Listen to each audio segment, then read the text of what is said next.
Bienvenue sur Malaïka, le magazine de la femme africaine et chrétienne. Aujourd'hui, nous allons parler d'une union particulière, une union spéciale. Peut-être que vous avez déjà deviné de quoi il s'agit, mais restez avec nous pour en savoir plus.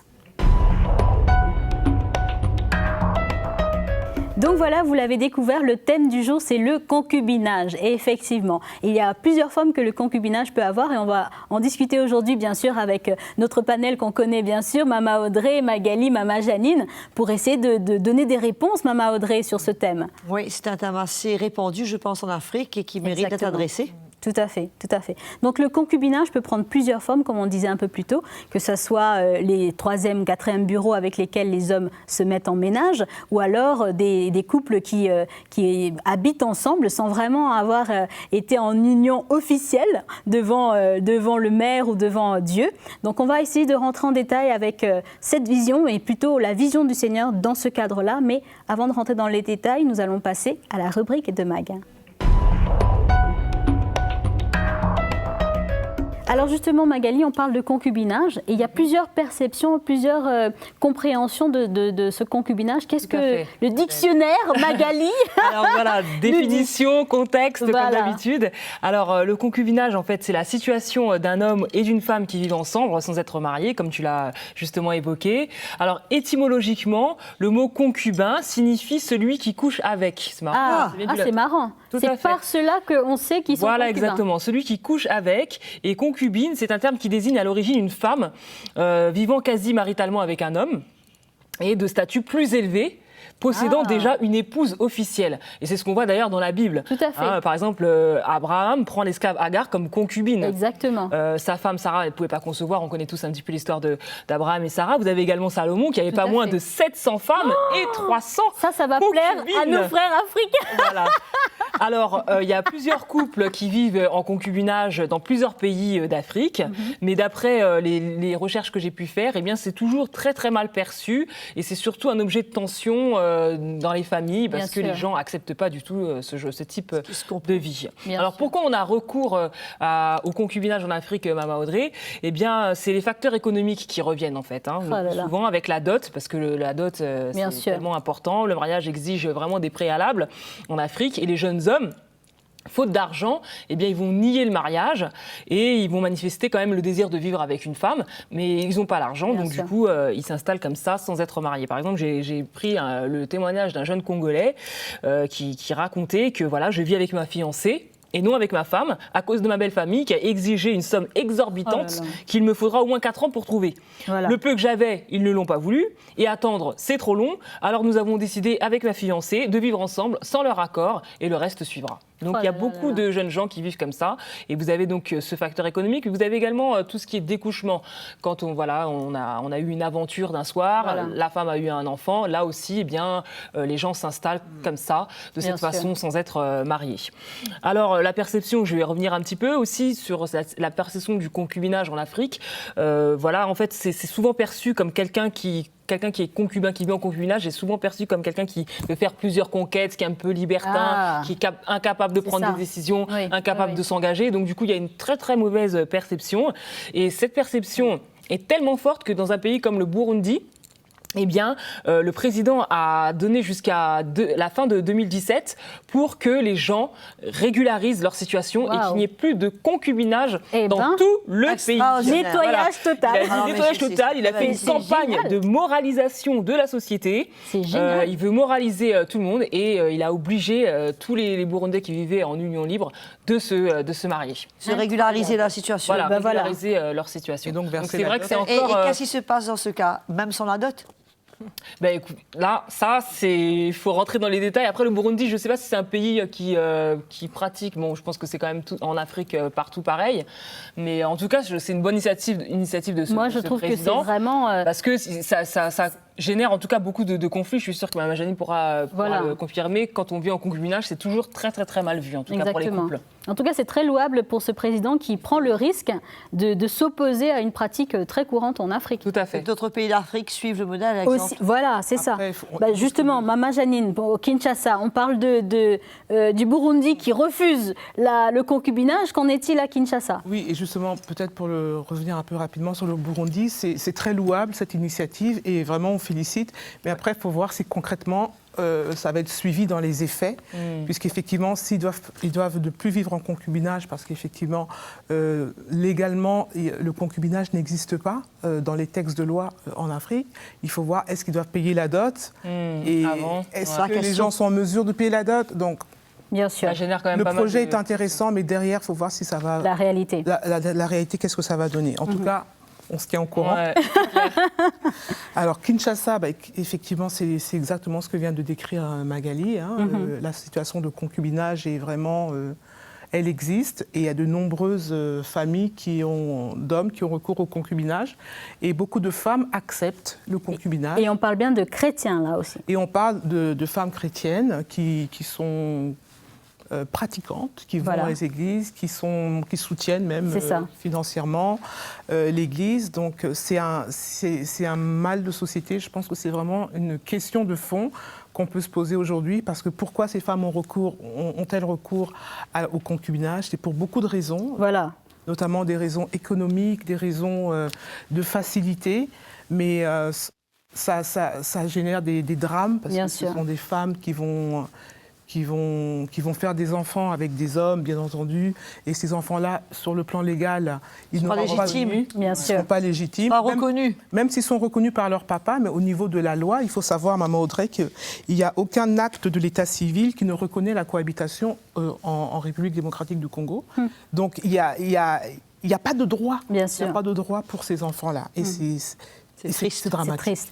Justement, pour revenir à la cause, une des causes aussi qu'on peut citer, c'est la peur de la femme, quelque part, chrétienne, de terminer seule son partenaire, son conjoint. Donc elle est aussi prête à compromettre, dans un sens, parce qu'en tant que chrétien, je pense que la Bible est claire, Maman Audrey, par rapport à cette vie maritale que la parole de Dieu recommande. C'est certain qu'il n'y a pas de mesure et deux poids et deux mesures. Le mariage, c'est quelque chose de très clair, de très défini, entre un homme et une femme, et pour des raisons très spécifiques de la part du Seigneur. Bien sûr. Et tout ce qui est en dehors de cela est considéré comme péché et pas en règle avec le Seigneur, c'est sûr. Bien sûr. Malheureusement. Justement, nous avons une invitée spéciale, Maman Audrey, qui s'appelle Maman Léonie, qui, elle travaille beaucoup avec les femmes, et on va justement l'accueillir. Bonjour Maman Léonie.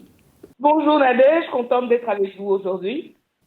Merci en tout cas d'être parmi nous. Justement, on disait en préambule que vous travaillez justement avec beaucoup de femmes, et vous avez vu donc beaucoup de cas de concubinage aussi.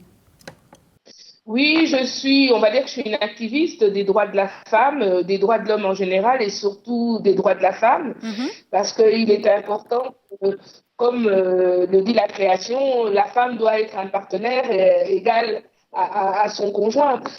Justement, par rapport à la condition de la femme dans ce cas de concubinage dont on parle, est-ce que vous avez vu beaucoup de femmes dans ce cas-là, pour étayer un peu ce qu'on a dit? Oui, j'en ai vu beaucoup, parce qu'en Afrique, en tout cas en République démocratique du Congo, et surtout dans les grandes villes, le concubinage devient vraiment de plus en plus courant, peut-être parce que les femmes cherchent la facilité, ou peut-être parce que nous sommes obnubilés par le fait qu'il faut absolument avoir un conjoint, et souvent on n'est pas à l'écoute, surtout pour les chrétiennes, à l'écoute de Dieu. Justement, Maman Léonie, quelles seraient selon vous les conséquences de cette pratique? Pour moi, il y a des conséquences à plusieurs niveaux. D'abord, il y a des conséquences légales. Quand vous vivez en concubinage, vous n'êtes pas reconnu par l'État. Quoi qu'il vous arrive, quoi qu'il arrive à votre partenaire, à votre concubin, écoutez, vous n'êtes pas reconnu. Donc, s'il lui arrive ce qu'on ne souhaite pas, par exemple, qu'il décède ou quoi, quel que soit le temps que vous ayez vécu avec lui, vous n'allez bénéficier de rien. En plus de ça, vous pouvez être concubine de quelqu'un, habiter dans sa maison, et qu'il a épousé une autre personne en dehors de vous, légalement, par exemple. Ce sont des choses qui arrivent. Et souvent, les femmes rentre dans un ménage en concubinage parce qu'elle se dit que ça lui donne des garanties. Je suis déjà dans la maison, donc je serai là et je vais y rester. Or, un homme, quand c'est un homme qui a du respect pour vous, qui a du respect pour sa foi, puisque en général, la plupart des Congolais sont chrétiens, mais ils doivent faire selon les normes, en suivant les étapes qui sont la rencontre, les fiançailles, puis le mariage, et puis seulement vous décidez de vivre ensemble. Bien sûr. Donc, je crois que Donc, vous voyez que ça a des conséquences légales, mais ça a aussi des conséquences spirituelles, parce que quelque part, vous brisez un peu la communion avec votre Dieu aussi, en vous mettant dans une position dans laquelle il n'est pas d'accord avec ce que vous faites.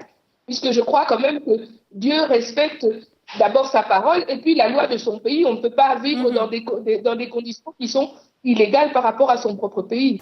Ben justement, Mama Audrey, ça peut être un gros danger, un gros piège spirituel. Quand on regarde par exemple le cas de Salomon avec toutes ses concubines. 300. Voilà, c'est ça, pour rappel. Et 700 femmes. Et 700 femmes.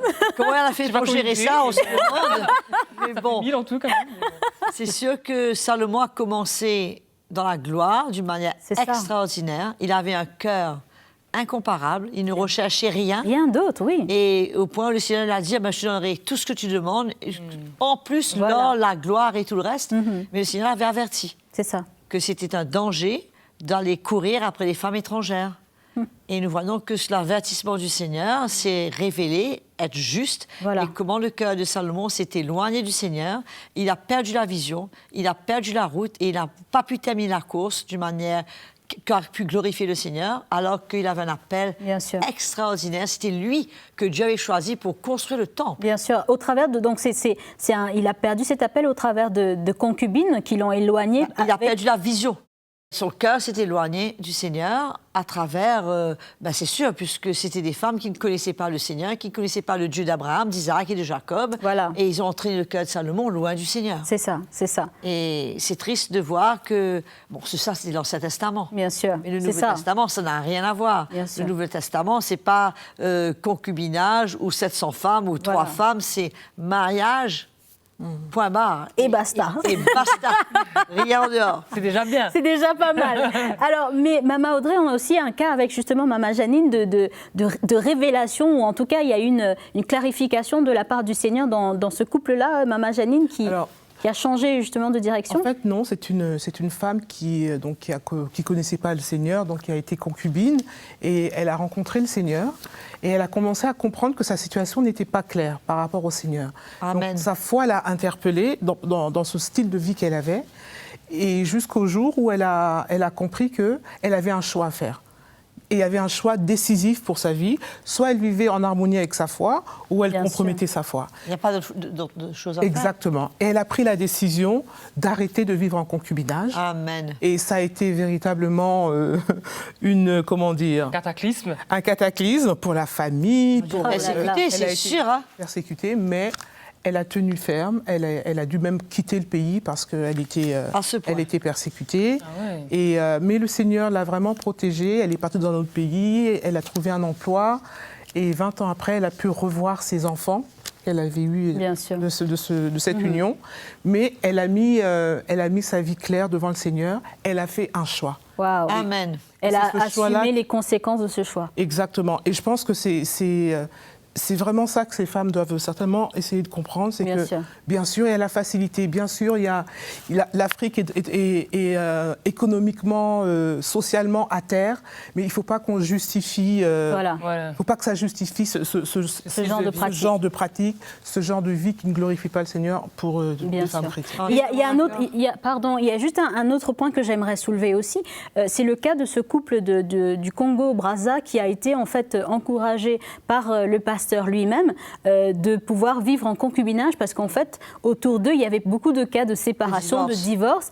Est-ce que le fait que justement beaucoup de couples, incluant les couples chrétiens, divorcent et se séparent, cela justifie qu'on puisse, allons dire, essayer avant? On essaye un peu, on voit si ça marche. Si ça ne marche pas, tant pis. Si ça marche, tant mieux. Est-ce qu'on peut justifier cela? Pour le monde, ça peut aller, mais c'est navrant de voir que l'Église puisse arriver à avoir recours aux pratiques et aux principes du monde. Et où est-ce que l'Église va? Bien sûr. Et on se demande aussi, à écouter Mama Janine, combien ces églises sont donc remplies de concubines. C'était la question que je voulais poser. Et de concubins. Mais qu'est-ce que l'Église dit? Quand je vois le cœur de Paul, quand il y a eu le cas d'inceste dans l'église de Corinthe, comment il a dit, mais il faut enlever ce levain.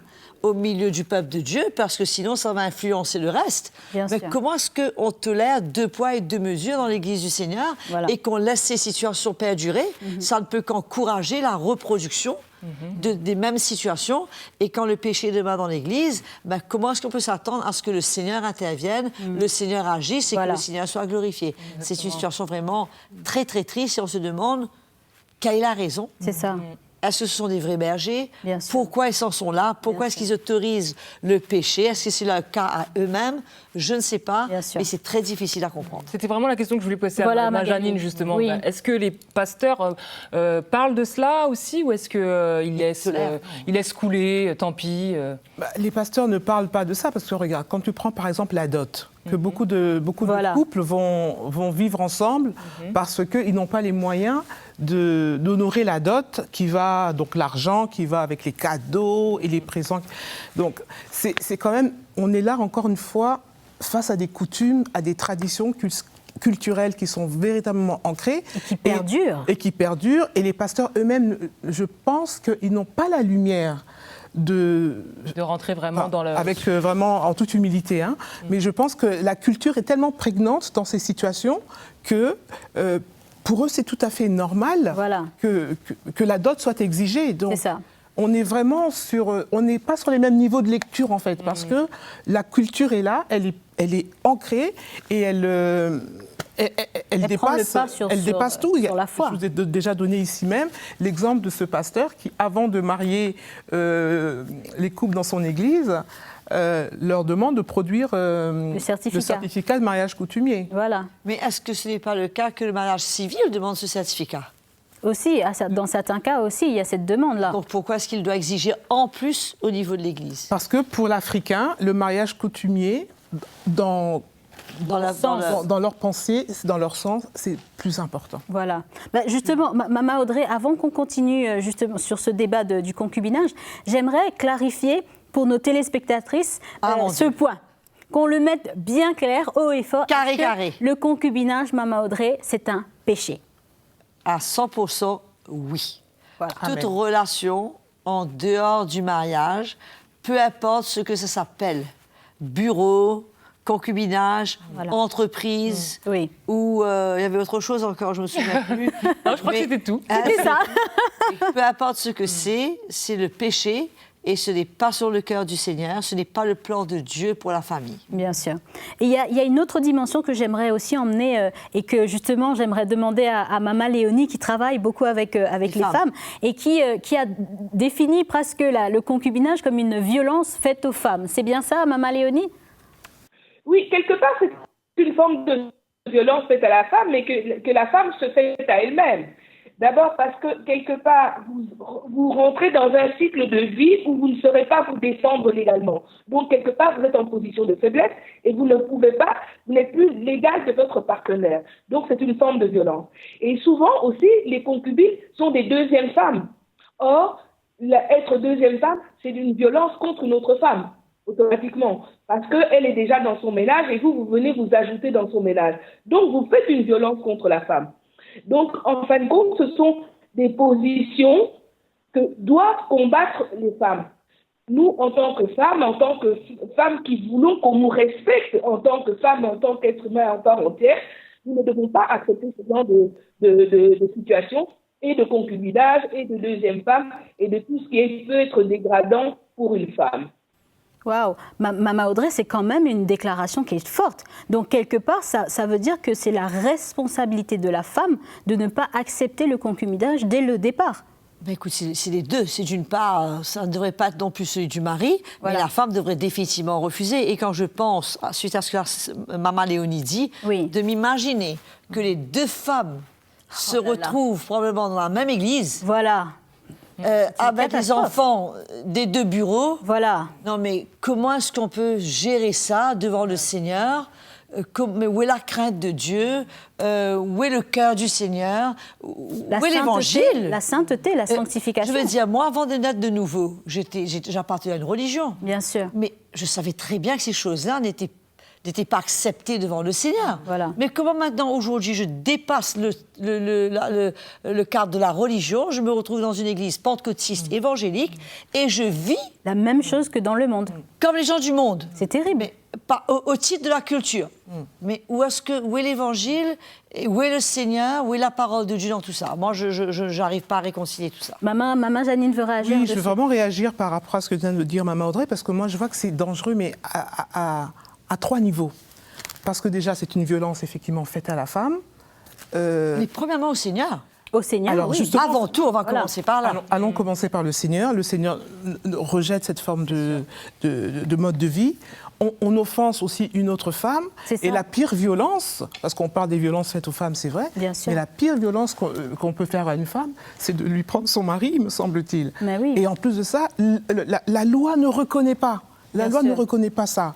Les enfants, ils n'auront pas le droit à la succession. Donc ça fait quand même beaucoup de choses, à mon avis, qui font que ça mérite quand même que ces femmes... C'est pas seulement de prendre la femme, de prendre le mari d'une autre femme, c'est de briser une famille. C'est un foyer qui est brisé. C'est pas juste technique, j'ai pris la femme de quelqu'un. Non, je viens briser un foyer, je viens briser à quel titre? Voilà. Sur quelle base? Exactement. Comment est-ce que je vais pouvoir me justifier, que ce soit devant le Seigneur, que ce soit devant moi-même? Bien sûr. Je devenais briser un foyer, mais c'est absolument inacceptable. Voilà. Et je ne comprends pas comment on puisse dire que ces cas sont des cas nombreux.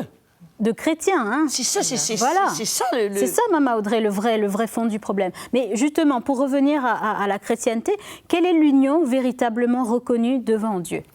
La seule, l'unique, la vraie, d'un homme et d'une femme. Comme le Seigneur a dit, l'homme quittera son père et quittera sa mère. C'est pas le mariage ce n'est pas l'union de 2 familles, c'est l'union d'un homme et d'une femme. Une femme. Une seule femme.